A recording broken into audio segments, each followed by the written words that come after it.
Bienvenido y quiero felicitarte por apartar este espacio para profundizar en la palabra de Dios.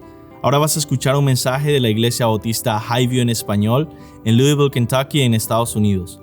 Nosotros existimos para llevar a todas las personas a conocer y seguir a Jesús. Deseamos ser una iglesia bíblica, una iglesia cristocéntrica, centrada en el Evangelio, que tiene una predicación expositiva. ¿Qué es una predicación expositiva? Es aquella predicación que se enfoca en el texto bíblico, busca interpretarlo bien y aplicarlo legítimamente a la vida de las personas.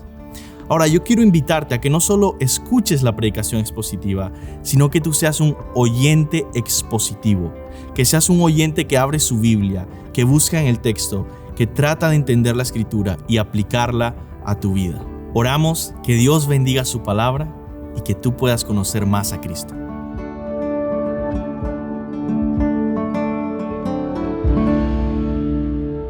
Vamos a estar abriendo nuestras Biblias en Hechos, capítulo 2. Hechos, libro de los Hechos, capítulo 2. Vamos a orar que sea el Señor guiando nuestro tiempo juntos en la palabra. Padre, venimos como tus hijos anhelando tu palabra, anhelando que tú seas ministrándonos, pastoreándonos, consolándonos y enseñándonos con tu palabra. Venimos en el nombre de Jesús, confiando en que el poder del Espíritu Santo está con nosotros, en que tú has derramado tu Espíritu, Señor, en cada uno de los que viven por ti y para ti en Cristo. Que este tiempo, Señor, sea especial en el que podamos encontrarnos con la realidad maravillosa de tu Espíritu Santo entre nosotros. En el nombre de Jesús. Amén. Recuerdo la primera vez que conocí al Señor Jesucristo en Venezuela. Tenía 17 años y empecé a buscar una iglesia cristiana.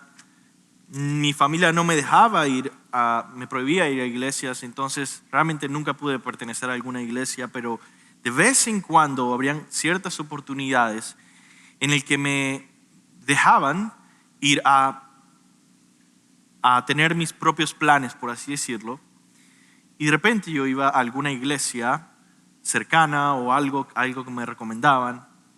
Así que fui a varias iglesias y tratando de entender un poco de qué se trata esto del cristianismo, qué es lo que creen los cristianos.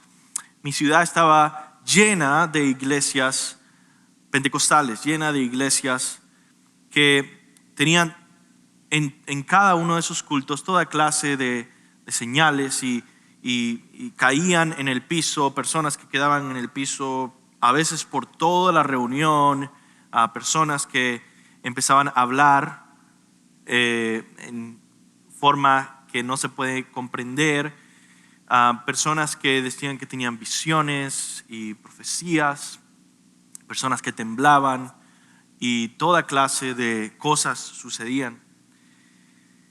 Y me ponía a preguntar, ¿eso es lo que creen los cristianos? ¿Y por qué no me pasa a mí? ¿No? También me ponía a ver por internet y sucedía toda clase de cosas en internet. En internet había toda clase de predicadores que decían que le estaba lloviendo oro. Y decía, mira, aquí está, acaba de llover oro en mi hombro derecho. Eso quiere decir que Dios puede prosperarnos. Y ahí yo me ponía a preguntar, wow, ¿por qué Dios no le da oro a cada uno de sus hijos que tiene necesidad? También, por supuesto, estaba agendado los viernes de milagros, en el que podían poner de tal hora a tal hora. Dios iba a hacer estos milagros, iba a sanar personas.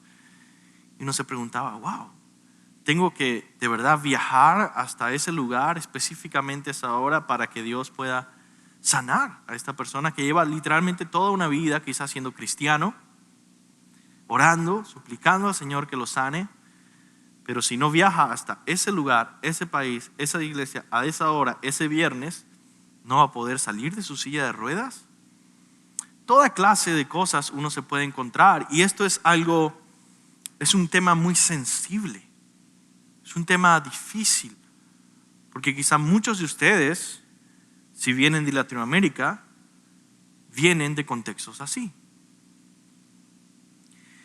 Por eso, la pregunta que nos hacemos hoy y el título del mensaje de hoy es: ¿qué sucedió realmente en Pentecostés?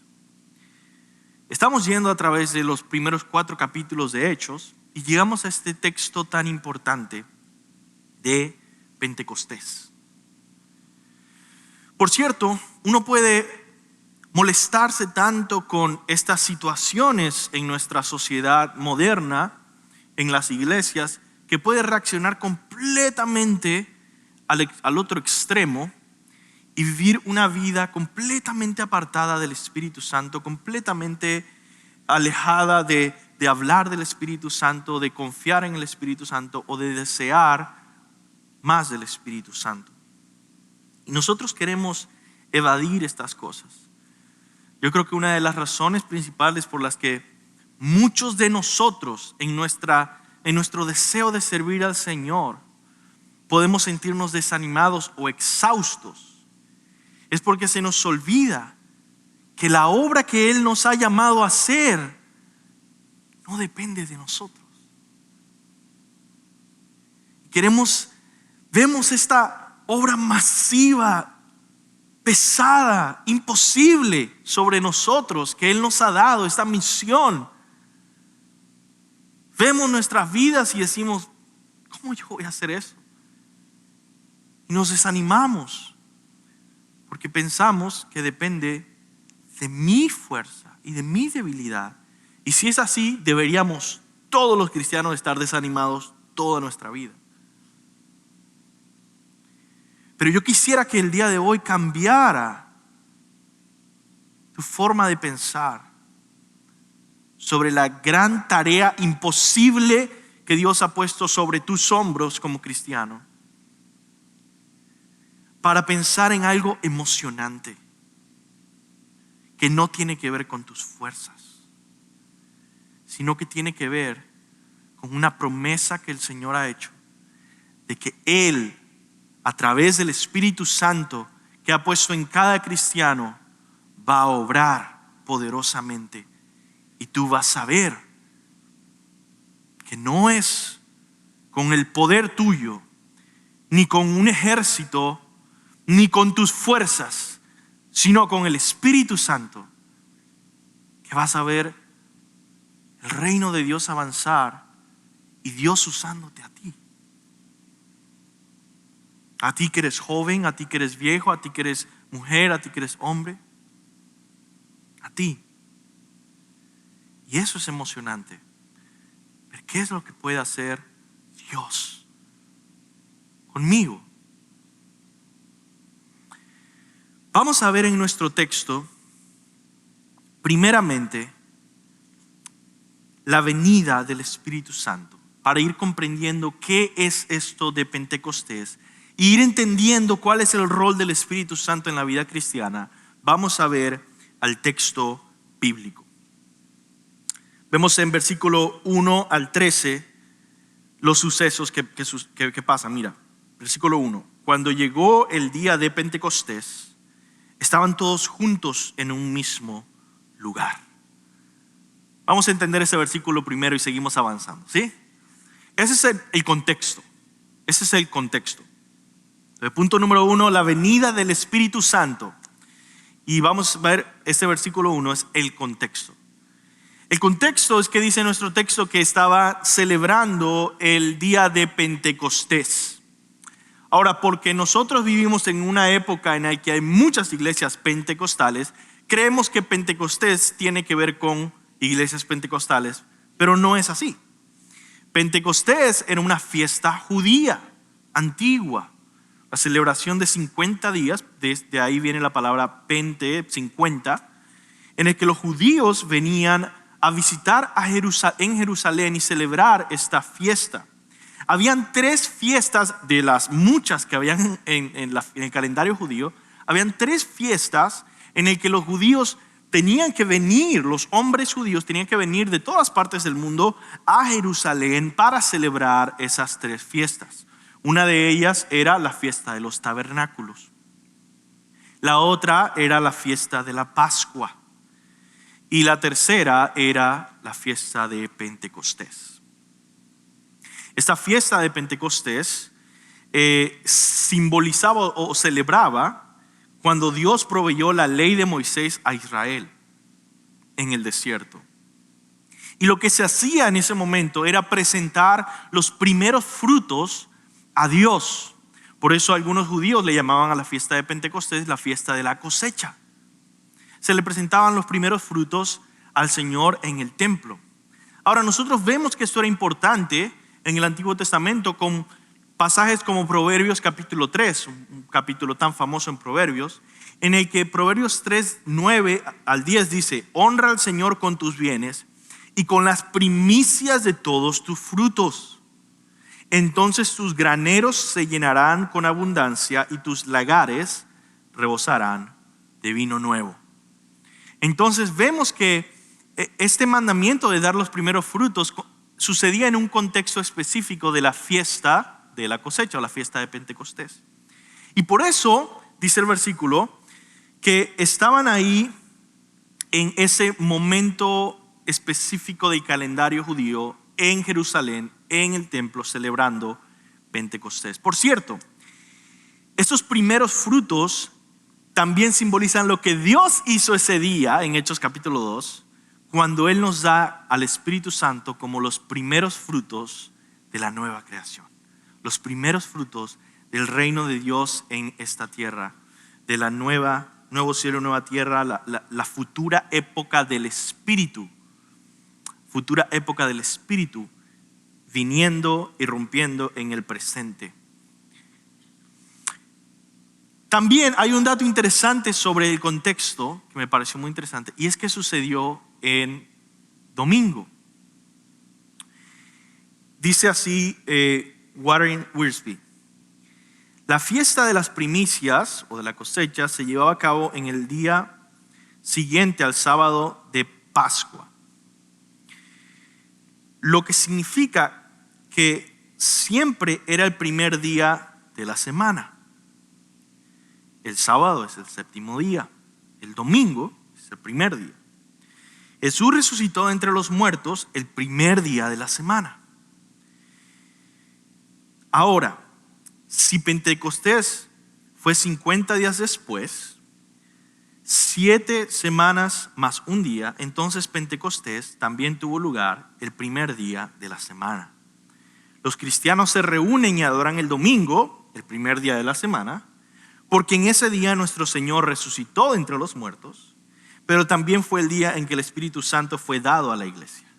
Parece muy interesante, ¿por qué? Porque al final el cristianismo y el Nuevo Testamento define nuestra fe como aquellos que creen en el Dios único y verdadero que ha enviado a su Hijo y a su Espíritu para nuestra salvación, y ambos lo hizo en el primer día de la semana, donde nos reunimos los domingos.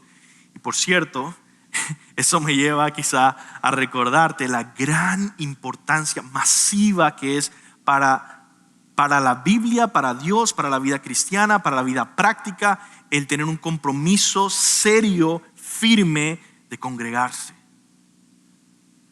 Es saber que hay un día específico en el que venimos a reunirnos como el pueblo de Dios, como el reino visible de Dios que ha comenzado en esta tierra, para ofrecer juntos alabanza al Cordero que fue inmolado por ti y por mí, y que por lo tanto no depende del emocionalismo, de si me siento animado o no. No me siento animado, no voy a ir a congregarme. Más bien, me siento desanimado, debo ir a congregarme aún más. Porque ahí el Señor ha prometido habitar entre nosotros. Y ahí es donde practicamos los medios de gracia en el que por la lectura de la palabra y la oración y alabar a Dios a través de las ofrendas y la predicación de la palabra, el Espíritu Santo va ministrando en nuestras vidas. A pesar del frío que todos estamos pasando en este momento.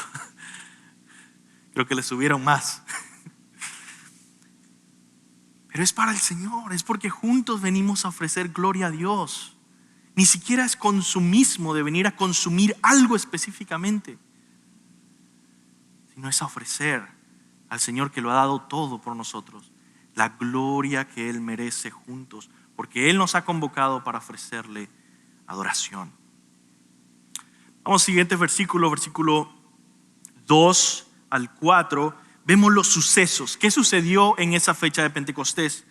Y de repente vino del cielo un ruido como el de una ráfaga de viento impetuoso que llenó toda la casa donde estaban sentados los discípulos, ¿no?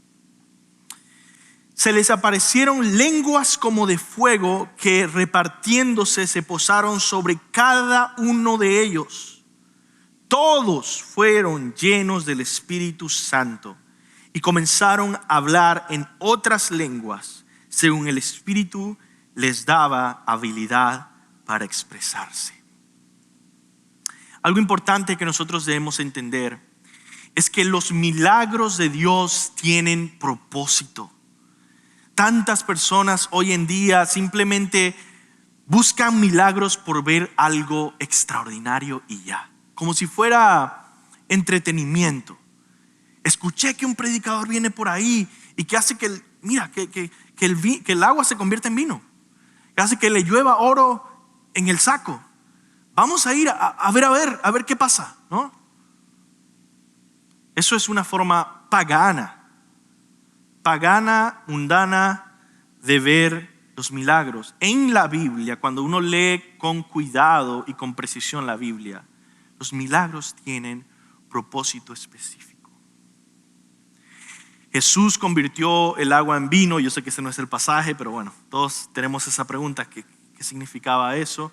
Porque en el Antiguo Testamento se había profetizado que en la venida del reino, de la eternidad, de la nueva creación, del día final, es comparado a una fiesta y a una boda y a una celebración donde había abundancia de vino y de la vid, de las uvas y de toda cosecha, y todas estas imágenes de abundancia que los profetas hablaban de por así decirlo, le llamamos el cielo, aunque eso realmente no es la esperanza bíblica. La esperanza bíblica es la nueva creación, nuevo cielo y nueva tierra, un lugar físico, por eso es la resurrección, ¿verdad? Pero se describe gloriosamente con esta abundancia, y cuando Jesús hace este primer milagro en esa boda, está anunciando con hechos: ha llegado el reino de Dios. Asimismo, en Pentecostés vemos esto, que hay una ráfaga de viento, primero. Una ráfaga de viento que viene del cielo con gran estruendo. Esto, por supuesto, está atado a todo lo que la Biblia dice sobre el Espíritu Santo. Primero, la palabra viento y espíritu es la misma palabra. Por eso el soplo de Dios es el Espíritu de Dios. Así como la presencia de Dios también posaba en el tabernáculo, así la presencia de Dios vino a posar sobre los discípulos. Y vemos toda esta referencia, por supuesto, al soplo de Dios, al viento fuerte y al estruendo, que cada vez que Dios habla es como el ruido de muchas aguas, se dice en el Antiguo Testamento. La segunda señal que vemos aquí en el versículo 3 es que aparecieron lenguas como de fuego. Ahora, ¿cómo se ve exactamente eso? Nadie sabe. De hecho, ni siquiera el autor está tratando de describirlo de una manera precisa. ¿Cómo que parecido a lenguas como de fuego? ¿Quién ha visto lenguas de fuego? ¿Qué es eso? Lo que podemos entender es que a pesar de que no tenemos una imagen precisa, sabemos que era lo que se llama una teofanía, es decir, una aparición momentánea y temporal y visible de Dios. Y que viene y usa la imagen del fuego, cosa que siempre ha caracterizado a la presencia de Dios, también en el Antiguo Testamento, cuando venía la columna de fuego o cuando Moisés se encuentra con Dios en el arbusto con fuego. Lo que quiero decir con todo esto es que esto no son señales al azar. Tiene un propósito bíblico. Por lo tanto, cuando escuchamos de charlatanes que están tratando de hacer toda clase de milagros para llamar la atención, eso no es lo que la Biblia describe. Esto es un mensaje de revelación específica a través de estos milagros. También, así como el fuego purifica, el Espíritu Santo santifica y prepara a los discípulos para servir en el santo ministerio. Ellos estaban esperando a que viniera el Espíritu para comenzar a ser discípulos. La gran comisión que dice, vayan y hagan discípulos. ¿Los discípulos inmediatamente fueron a evangelizar? No. ¿Por qué? Porque Jesús les dijo que esperaran. Capítulo 1 de Hechos, el poder del Espíritu vendrá sobre ustedes y entonces proclamarán en Judea, Samaria, los confines de la tierra. Jesús mismo esperó hasta tener 30 años, ser bautizado y recibir la venida del Espíritu Santo como paloma sobre él, y comienza su ministerio. Entonces vemos que esto está atado fuertemente al ministerio, a la misión que tenemos.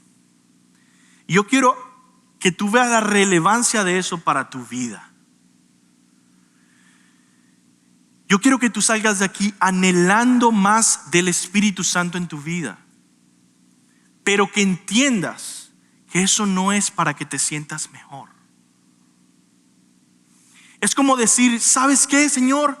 Yo quiero el rifle más especializado, más avanzado y más costoso que hay en todo tu ejército, para ponerlo en mi sótano y tenerlo ante el fuego y pues estar ahí como que mostrarlo a mis amigos. Y mira este rifle que Dios me dio. ¿Acaso Dios va a hacer eso? No, porque el rifle es para la guerra. Y si el Señor de los ejércitos está llamándonos a una guerra, Él nos va a dar esas armas que necesitamos para la misión.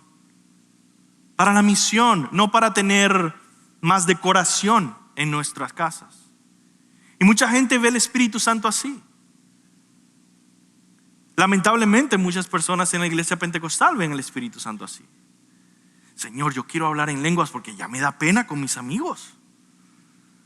Yo quiero tener alguna visión para poder comentarle. Mira, ya me dio una visión. Y así poder decir que tengo esta medallita y este adorno que me hace sentir mejor. Pero la Biblia no enseña eso. El Espíritu Santo fue derramado en Jesucristo en su bautismo, en los discípulos en Pentecostés, para la misión. Así que si tú estás orando por más de Dios en tu vida, quiere decir que está diciendo, Señor, yo quiero empezar a ser discípulos. Yo quiero empezar a tener la valentía para hablarle a las personas de mi trabajo. Quiero empezar a ir al supermercado pensando, yo quiero compartir el evangelio, y aunque yo sé que yo no puedo convencer a nadie de nada, tener el poder del Espíritu Santo que salve a esta persona a pesar de todas mis debilidades. Versículo 4. La última señal que vemos, a pesar del sonido de viento y las lenguas de fuego que aparecen sobre sus cabezas, es idiomas, que son lenguas distintos a los que ellos hablaban, como una señal milagrosa y un comienzo del ministerio de proclamación y de evangelización. Vemos el versículo 4, Todos fueron llenos del Espíritu Santo y comenzaron a hablar en otras lenguas, según el Espíritu les daba habilidad para expresarse. Ahora, todos nosotros tenemos que entender que eso que se está describiendo ahí son idiomas. Así como nosotros de repente hablamos de la lengua española o castellana, así como hablamos de la lengua inglesa, eso es lo que quiere decir el texto. Por eso se traduce como lengua, pero también se puede traducir como idioma porque es un sinónimo, lo mismo. Ellos están hablando en otros idiomas. Ahora, ¿cómo estamos seguros de eso? Bueno, vamos a seguir leyendo el texto y eso es precisamente lo que les sorprende a las multitudes. ¿Cómo es que hablan en nuestros idiomas que venimos de todas partes del mundo a Jerusalén a celebrar Pentecostés?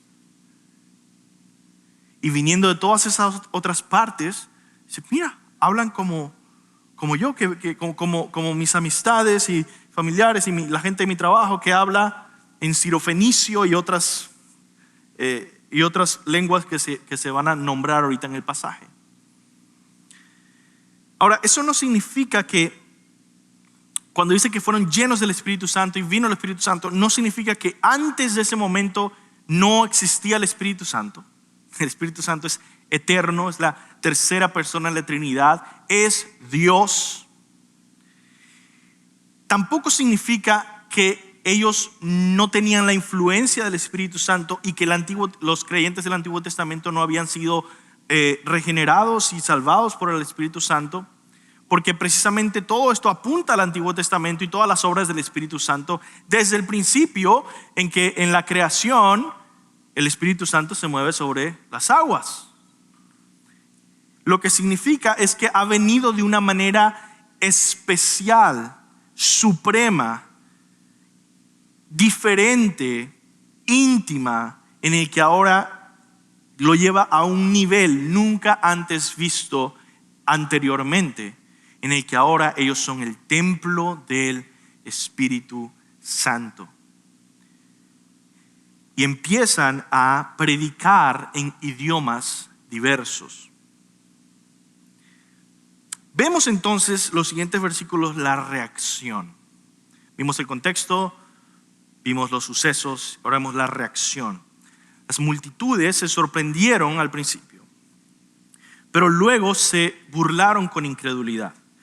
Versículos 5 al 13 dice, había judíos que moraban en Jerusalén, hombres piadosos, procedentes de todas las naciones bajo el cielo. Imagínense eso. Al ocurrir ese estruendo, la multitud se juntó. Escucharon ese estruendo masivo. Y estaban desconcertados porque cada uno los oía hablar en su propia lengua, es decir, en su propio idioma. Estaban asombrados y se maravillaban diciendo, miren, ¿no son galileos todos estos que están hablando? Fíjate este comentario en el versículo 7, porque los galileos tenían una fama de hablar con un acento que no se les entendía. Es como algunas regiones de Chile, ¿verdad? O algunas quizás regiones de República Dominicana. Algunas regiones de quizá de cada uno de nuestros países. Y dice, en esa región del país no se les entiende cuando están hablando y hablan bien rápido. Y dice, ¿qué? Así eran los galileos. No eran maestros de la lingüística, ¿no? Y dicen, estos hablan toda clase de idiomas, expertos en lenguas internacionales. Versículo 8. ¿Cómo es que cada uno de nosotros los oímos hablar en nuestra lengua, en nuestro idioma, en la que hemos nacido? Partos, medos, elamitas, habitantes de Mesopotamia, Judea, Capadocia, el Ponto y de Asia, de Frigia, de Panfilia, de Egipto, de las regiones de Libia, alrededor de Cirene, viajeros de Roma, tanto judíos como prosélitos, cretenses y árabes. Los oímos hablar en nuestros propios idiomas de las maravillas de Dios. 15 dialectos diferentes. Todos estaban asombrados y perplejos, diciéndose unos a otros, ¿qué quiere decir esto. En otras palabras, ¿cuál es el significado de Pentecostés? ¿Qué quiere decir esto? Pero otros se burlaban y decían, están borrachos. Por cierto, esto nos lleva a entender que incluso los milagros más maravillosos se enfrentan a una incredulidad que se mantiene. Si tú eres incrédulo, si tú todavía rechazas el evangelio, no es porque Dios no ha hecho suficiente para mostrarte la verdad. Es porque aunque Él haga toda clase de milagros frente a ti, vas a pensar por un momento y después se burlan, se alejan. No, debe ser algo distinto de lo que pensé. Incredulidad es un problema del corazón, no de evidencias. Jesús ha muerto por ti en la cruz.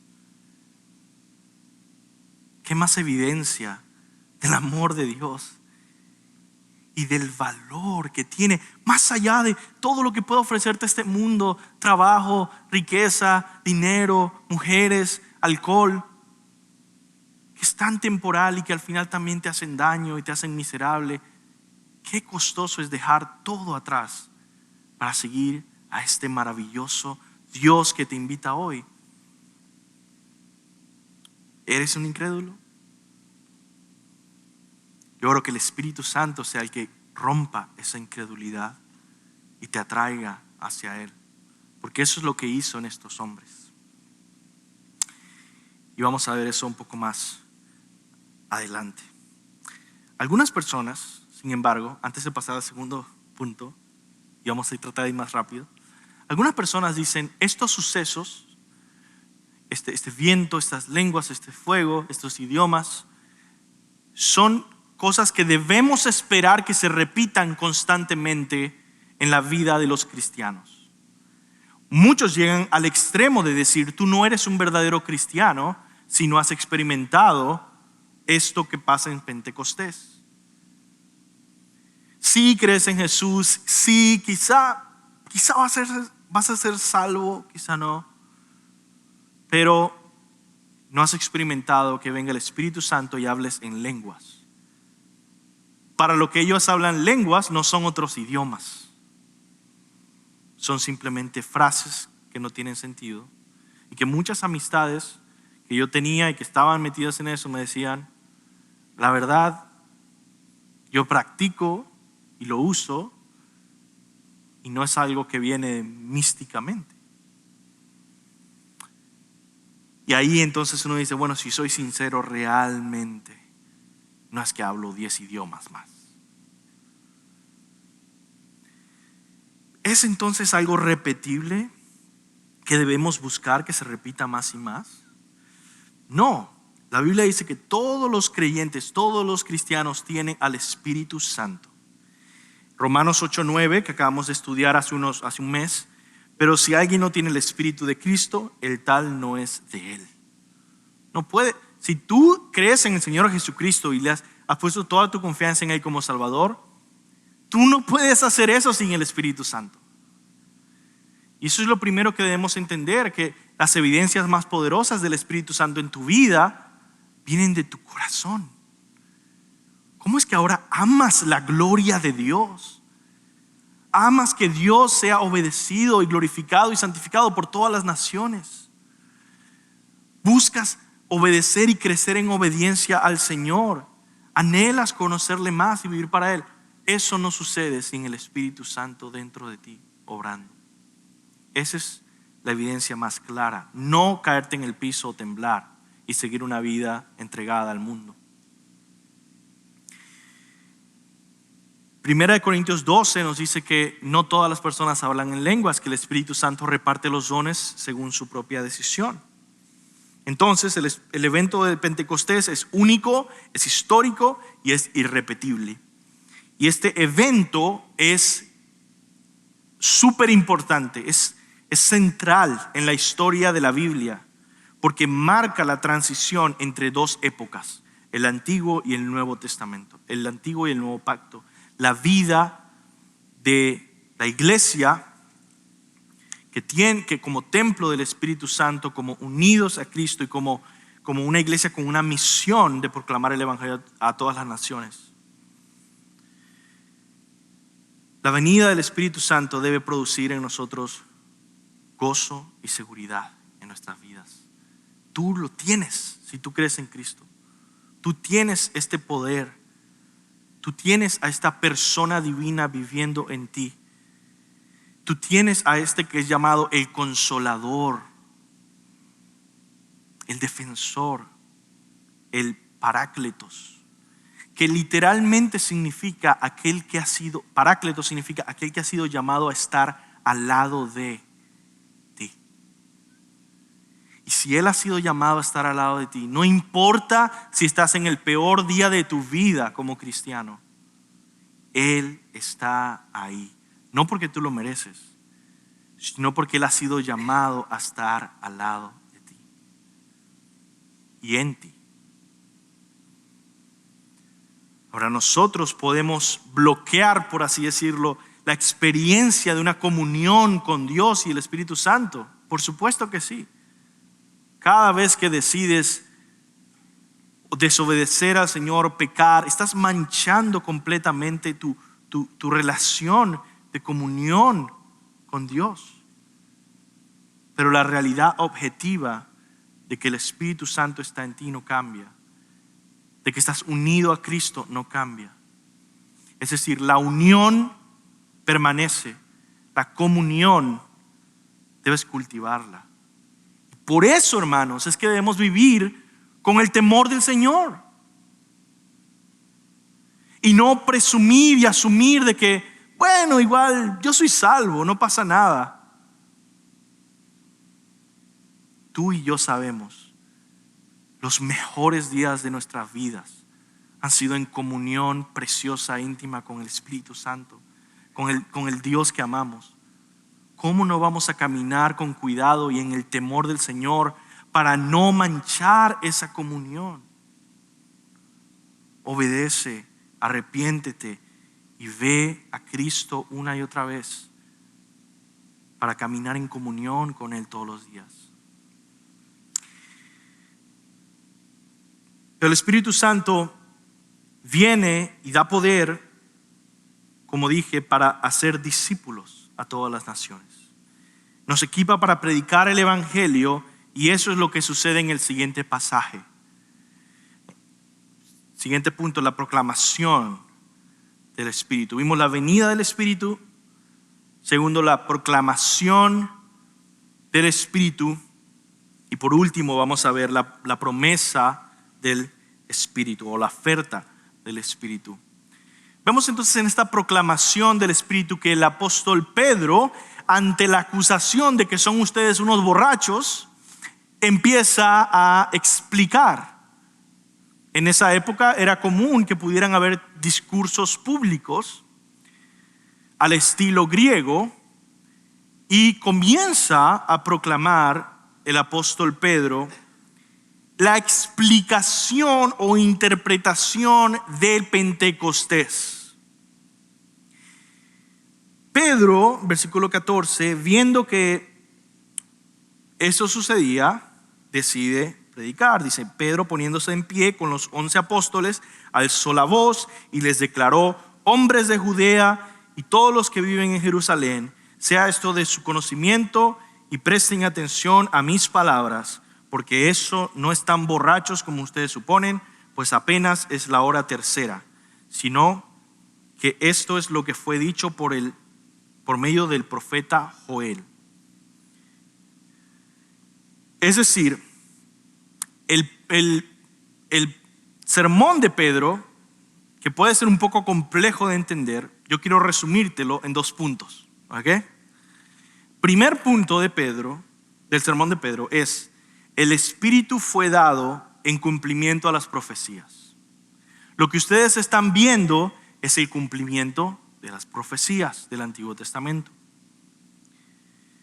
Y el segundo punto del sermón de Pedro es que el Espíritu fue dado por Jesucristo. ¿Ya? Primero, como cumplimiento de profecías, y en segundo, lo conecta con el Evangelio de Jesús.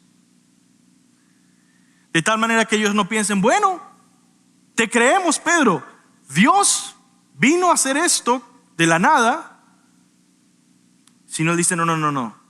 Esto viene en conexión con Jesús, el que ustedes han rechazado, el que ustedes han crucificado, el que ustedes han escupido y maltratado. Así que si ustedes rechazan a Jesús, están rechazando la venida de Dios y la venida del reino que están viendo. ¿Ya? Entonces, en el primer punto, él cita al profeta Joel. Y es una cita bastante larga, pero también yo quiero que entiendan que él no es el único profeta que hablaba de esto. Nuestro texto dice, sucederán en los últimos días, dice Dios, que derramaré mi espíritu sobre toda carne, y sus hijos y sus hijas profetizarán. Por cierto, esto nos dice que las lenguas que vinieron en ese momento, es decir, los idiomas que hablaron, eran profecía. Ellos estaban, ¿qué significa profecía? No predecir el futuro. En la Biblia, profecía significa hablar de parte de Dios. Hablar de parte de Dios sobrenaturalmente. Y ellos estaban hablando de parte de Dios el mensaje del Evangelio en idiomas que entendieran todas estas naciones. Y el profeta Joel había profetizado esto.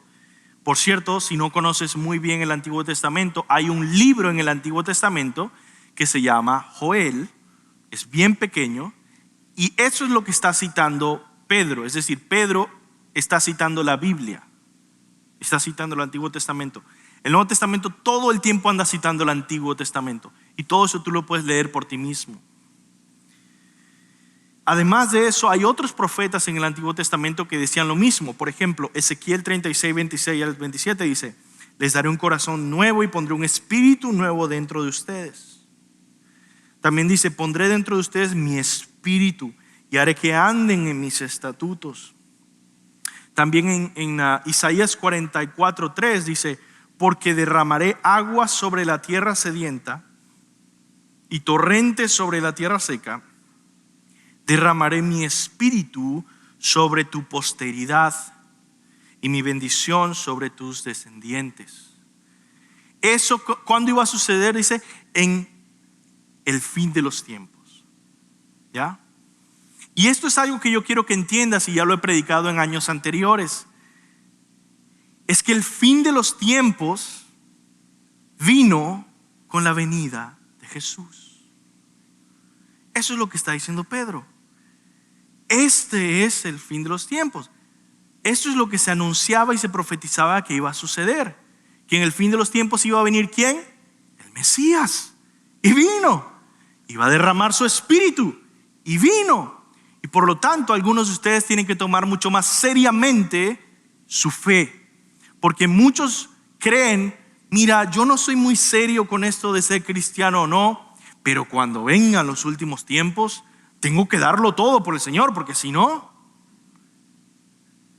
noticias, naciste en los últimos tiempos, llevamos 2000 años en los últimos tiempos, y Dios, según el apóstol Pedro en sus cartas, dice que Él está teniendo paciencia, y no se acaba todavía para ser el último día, el día del Señor, el día final, porque está teniendo paciencia para que sean salvos. Y como habíamos dicho hace unos meses atrás, si Él no hubiera tenido paciencia, han pasado 2000 años, y simplemente hubiera dejado 1000 años, ¿qué hubiera sido de ti? Oh, pero con esa paciencia, tú ahora eres parte de su reino, de su iglesia, de su pueblo. Entonces, vemos, ese es el primer punto, el cumplimiento de las profecías. Segundo punto, versículo 22 en adelante, Pedro vuelve a retomar, dice, hombres de Israel, escuchen estas palabras. Jesús el Nazareno, varón confirmado por Dios entre ustedes, con milagros, prodigios y señales que Dios hizo en medio de ustedes a través de él. tal como ustedes mismos saben, este fue entregado por el plan predeterminado y previo de conocimiento de Dios, y ustedes lo clavaron en una cruz por manos de impíos y lo mataron. Pero Dios lo resucitó. Ustedes lo mataron, pero Él lo resucitó. Lo cual te recuerda algo. La resurrección fue muy buenas noticias para un grupo de personas y muy malas noticias para otro. Para los discípulos, gloria a Dios, nuestro amado Señor y Salvador vive. Para sus enemigos, el que mataste, el que asesinaste hace unos días, vive. Y es el Dios Todopoderoso. ¿Qué va a hacer de mí? Pero fíjate la compasión de Dios, que a pesar de haber resucitado, no vino a destruir completamente a los que lo clavaron en la cruz, sino que dice el verso 24, Dios lo resucitó poniendo fin a la agonía de la muerte, puesto que no era posible que él quedara bajo el dominio de ella, porque David dice de él, veía siempre el Señor en mi presencia, y empieza a citar otra vez todo este pasaje del Antiguo Testamento que demuestra que el Mesías debía resucitar. Por ejemplo, el versículo 27 dice, pues tú no abandonarás mi alma en el Hades, ni permitirás que tu santo vea corrupción. Pero el 29 entonces dice, hermanos, el patriarca David les puedo decir con franqueza que murió y fue sepultado, y su sepulcro está entre nosotros hasta el día de hoy.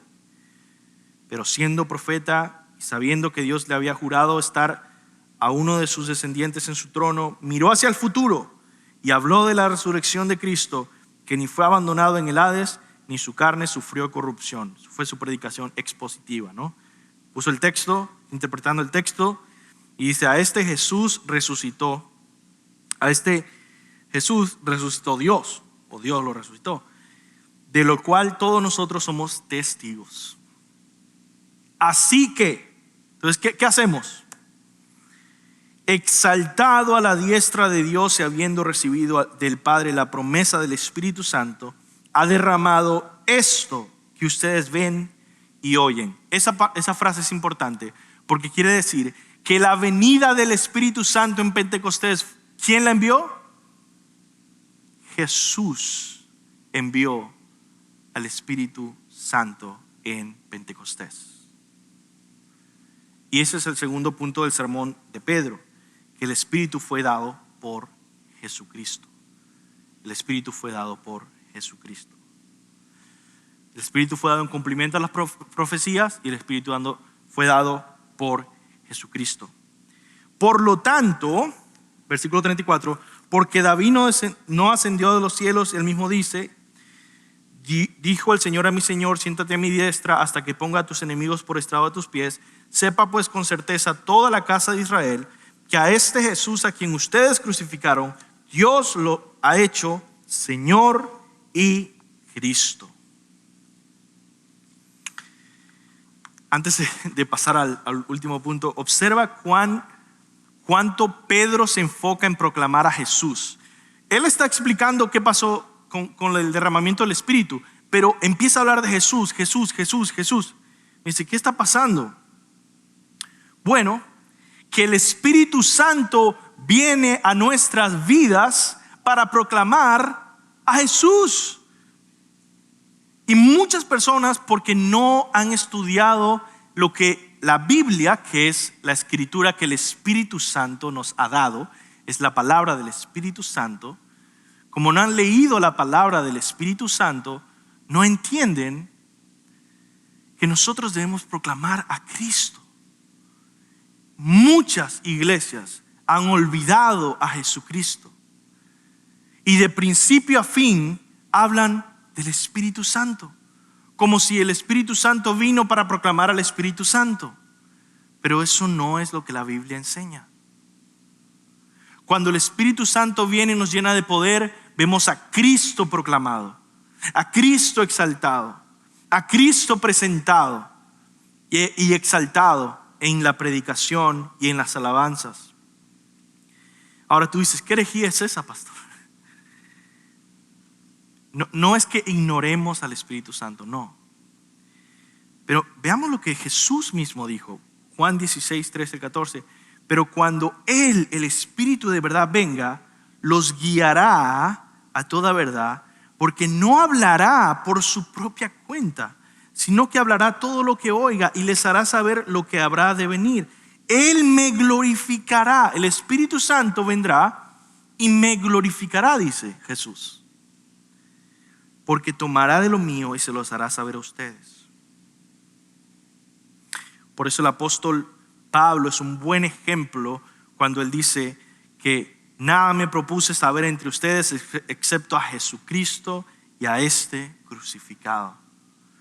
Un hombre que vivía lleno del Espíritu Santo se veía en su predicación proclamando a Cristo y a este crucificado.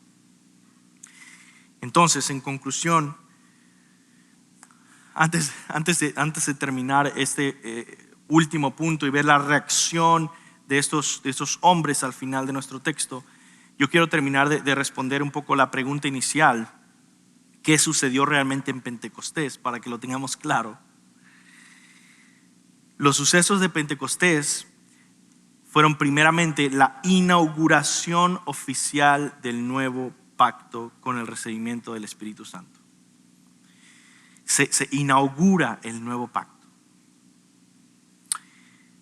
Así como el original Pentecostés judío celebraba la inauguración del antiguo pacto con la ley de Moisés, así el Pentecostés que celebra en Hechos 2 celebra la inauguración del nuevo pacto con la venida del Espíritu Santo. Segundo lugar, ¿qué sucedió realmente en Pentecostés? La venida del Espíritu Santo marca el inicio del final de los tiempos en nuestra época. Por cumplimiento de las profecías, empezamos a vivir en el Espíritu, es decir, en la época del Espíritu futura, que comienza a experimentarse, aunque no completo, a inaugurarse en nuestro tiempo. Tercer lugar, en esta inauguración del nuevo pacto se nos dan los primeros frutos de la nueva creación, otra vez que es la época del Espíritu. Y por eso empezamos a ver aquí, vivimos en una época en estos últimos tiempos en el que hay dos realidades viviendo en el mismo mundo, en el mismo planeta Tierra. La realidad terrenal, adámica, caída. Y de repente Dios ha puesto una semilla de mostaza que está creciendo. Es el reino de Dios visible, la iglesia, que va creciendo y expandiéndose por todas las naciones. Y esta iglesia tiene al Espíritu de Dios, son el templo de Dios, y Dios está habitando en su pueblo mientras crece en todo el mundo. Y por lo tanto hay dos épocas en esta misma tierra ahora: la época futura del Espíritu viviendo y comenzando, siendo inaugurada y creciendo en esta época terrenal y caída. Y por último, Pentecostés marca el comienzo de la misión cristiana, de hacer discípulos a todas las naciones. Y eso lo vemos con estos dos elementos: las lenguas, que reparan la división que se creó en Babilonia, donde Dios esparció a todas estas personas a través de todo el mundo por confundir sus idiomas. Y ahora Él repara esta división no quitando los idiomas. O sea que realmente no es regresar a antes de Babilonia, en el que había un idioma. No. Los idiomas se mantienen. Es reparar la división y traer una unidad mayor que la que el idioma da. Una unidad en el Evangelio, en un mismo Espíritu, en un mismo Señor, en un mismo Salvador, en un mismo Cristo, en un mismo bautismo, en el que todo el reino de Dios, el pueblo de Dios, la iglesia universal y eterna de Dios está unificada a pesar de la diversidad de idiomas que tenemos. Y también el poder que nos ha dado para evangelizar a todo el mundo. Y eso debe llevarte a tener una responsabilidad seria sobre tus hombros, de que se te ha dado poder y debes ser un buen mayordomo con este poder para salvación de las naciones. Tú tienes algo que tu vecino no cristiano no tiene. Y por más que tu vecino no cristiano quiera traer paz al mundo o ayudar al mundo, él no tiene al Espíritu Santo para que sea usado por Dios para la salvación de todas las naciones. Tú sí. Si tú eres creyente, tú sí lo tienes. Y debes empezar a sentir esta responsabilidad de decir, yo debo hacer discípulos. Yo debo evangelizar. No porque yo tenga habilidades propias mías, pero porque el Espíritu Santo está en mí y quiero experimentar esa comunión con Él mientras hago la misión. Otra vez, si fuera un arma, no vas a decir que has experimentado el poder de usar esta arma en combate si nunca la has usado y siempre la has tenido en tu sótano como un bonito accesorio. Pero como ves a aquellos que de verdad van a la guerra, que de verdad van y dicen, Señor, yo no tengo habilidades, pero yo voy a ir con tu palabra, con la espada del Espíritu, y voy a ir en fe, y voy a ir en oración, y voy a decir, Jesucristo es el Señor y Salvador del mundo. Y hay una frase en la que puedes recordar cuál es el mensaje que proclamamos, además de la frase de que es el Evangelio que nos memorizamos, que Jesús vivió, murió y resucitó para salvar a los pecadores. Si te arrepientes y crees en Jesús, Dios te salvará. Esa frase que nos memorizamos. También hay otra que puedes recordar, y es: el problema es el pecado, la solución es Cristo. Y aplicar a eso a todas las personas en las que te encuentres. Una persona que tiene problemas en su matrimonio, ok, Señor, ayúdame a ayudarle a entender a esta persona que el problema es el pecado, que la solución es Cristo. Una y otra vez, en el poder del Espíritu Santo, confiando, Dios, tú puedes hacer un milagro y usarme hoy. Pero tienes que estar en la batalla, tienes que estar ahí para ver este poder obrando.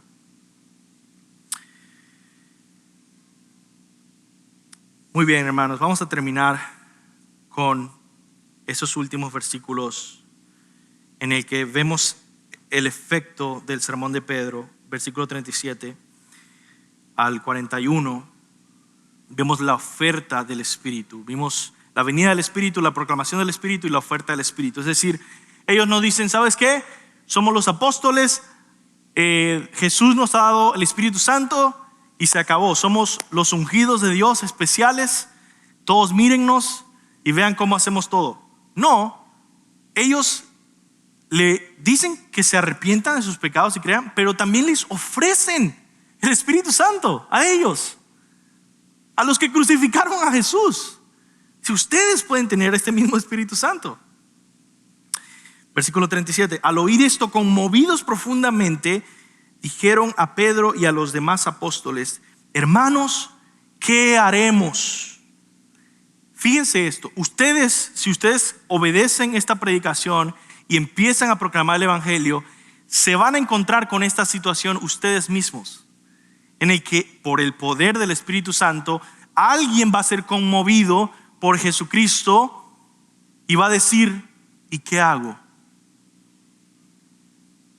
Y ahí tú vas a tener que dar una respuesta: no sé. O mira, ponte a leer la Biblia. O bueno, a mí me dijeron que hay que hacer la oración del pecador y todo está bien. ¿Cuál es la respuesta bíblica? ¿Qué hago? Yo quiero darte una respuesta muy, muy, muy clara y práctica hoy que te lleves. ¿Quieres saberla? Amén. Vamos a ver. Pedro dice: entonces Pedro les dijo: arrepiéntanse y sean bautizados cada uno de ustedes en el nombre de Jesucristo para perdón de sus pecados y recibirán el don del Espíritu Santo. Porque la promesa es para ustedes y para sus hijos, para todos los que están lejos, para tantos como al Señor nuestro Dios llame. Pedro con muchas otras palabras testificaba solemnemente y les exhortaba diciendo: sean salvos de esta generación perversa. Entonces los que habían recibido su palabra fueron bautizados y se añadieron ¿a qué? A la iglesia. Se añadieron a la iglesia de Jerusalén, que es la primera iglesia cristiana. No es en Roma, es en Jerusalén. La primera iglesia cristiana es en Jerusalén. Se añadieron aquel día como 3,000 almas. Imagínense que eso pasa en esta iglesia, en una sola predicación. Se añadieron 3,000 y se dedicaban continuamente a las enseñanzas de los apóstoles, a la comunión, al partimiento del pan y la oración. Esto que nos debe llevar a concluir, hermanos, a esta respuesta práctica.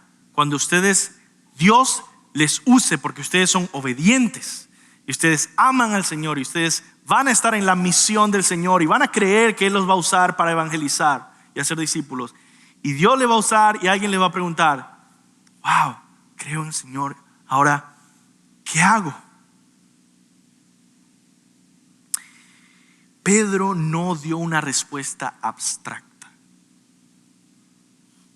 no práctica, no física, sin substancia. El texto nos presenta pasos específicos de obediencia que se han olvidado en la iglesia. Yo no recuerdo cuántas, y es una de mis misiones, recobrar los pasos de un discipulado bíblico. De una persona que dice: yo quiero ser un discípulo de Jesús. Bueno, la Biblia dice que hagas esto. Ustedes pueden ir a través del internet y ver iglesia tras iglesia, unas mejores, otras peores, otras. Siempre que ven, ¿qué hace una persona cuando conoce a Jesucristo, cuando acepta a Jesucristo? Únase a un grupo pequeño, ¿no? Comienza a servir. Dice, es como si no tuviéramos ninguna instrucción en la Biblia de qué hacer. El texto nos presenta pasos específicos: arrepentimiento de pecado, lo cual incluye fe en Jesús, bautismo en agua y unión y comunión con la iglesia. Todos esos pasos básicos o esenciales debe llevar cada discípulo que quiera volverse un discípulo de Jesús. Si tu hijo dice: mamá, papá, creo, ¿qué debo hacer? 3 pasos: arrepiéntete de tus pecados y cree en el Señor Jesucristo. ¿Qué significa eso? Significa abandonar decisivamente el pecado. Eso es arrepentimiento. Dejar tu vida atrás y seguir a Jesús, volverte un discípulo de Jesús, entregarte por completo a Jesús. Puedes usar cualquier frase de esas para que entienda qué es arrepentimiento y fe. Mira, es entregarte completamente a Jesús.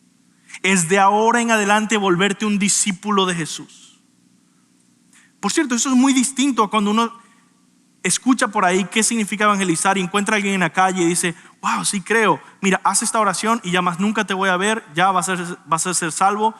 Y esa persona va a seguir viviendo exactamente su vida perdida, pero yo hice una oración. Eso no está en la Biblia. Esa invitación a hacer una oración pequeña y a olvidarse del asunto es completamente contraria a una persona que dice: ¿qué debo hacer? Vuélvete un discípulo de Jesucristo de ahora en adelante por el resto de tu vida. Es decir, tiene que cambiar completamente su vida.